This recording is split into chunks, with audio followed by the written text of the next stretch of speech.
ಕರ್ನಾಟಕ ರಾಜ್ಯದ ಹವಾಮಾನ ಮುನ್ಸೂಚನೆ.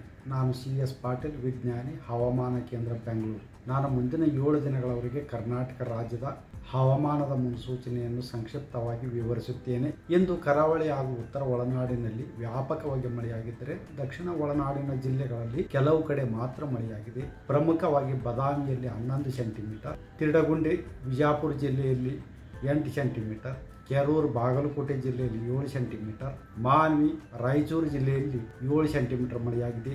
ಈಗಿರುವ ಹವಾಮಾನದ ಸಿನಾಪ್ಟಿಕ್ ಸ್ಥಿತಿ ಏನೆಂದರೆ, ಬಂಗಾಳ ಉಪಸಾಗರದ ಉತ್ತರ ಭಾಗದಲ್ಲಿ ಸರ್ಕ್ಯುಲೇಷನ್ 5.8 ಕಿಲೋಮೀಟರ್ ಎತ್ತರದವರೆಗೆ ಇದೆ. ಹೊಸದಾಗಿ ಬಂಗಾಳ ಉಪಸಾಗರದಲ್ಲಿ ಸೆಪ್ಟೆಂಬರ್ 25ರಂದು ವಾಯುಭಾರ ಕುಸಿತವಾಗುವ ಹೆಚ್ಚಿನ ಸಾಧ್ಯತೆ ಇದೆ.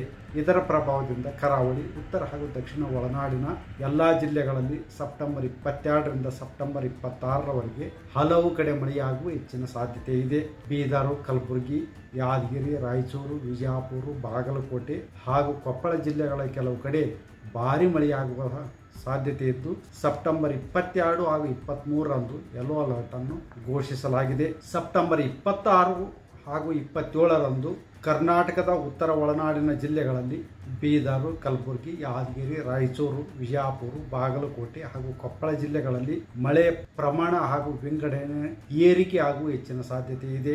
ಬೆಂಗಳೂರಿನಲ್ಲಿ ಸೆಪ್ಟೆಂಬರ್ 22ರಿಂದ ಸೆಪ್ಟೆಂಬರ್ 25ರವರೆಗೆ ಕೆಲವು ಕಡೆ ಹಗುರದಿಂದ ಸಾಧಾರಣವಾಗಿ ಮಳೆಯಾಗುವ ಹೆಚ್ಚಿನ ಸಾಧ್ಯತೆ ಇದೆ. ಈ ವಿಡಿಯೋ ನಿಮಗೆ ಇಷ್ಟವಾದಲ್ಲಿ ಲೈಕ್ ಮಾಡಿ, ಶೇರ್ ಮಾಡಿ, ಸಬ್ಸ್ಕ್ರೈಬ್ ಮಾಡಿ.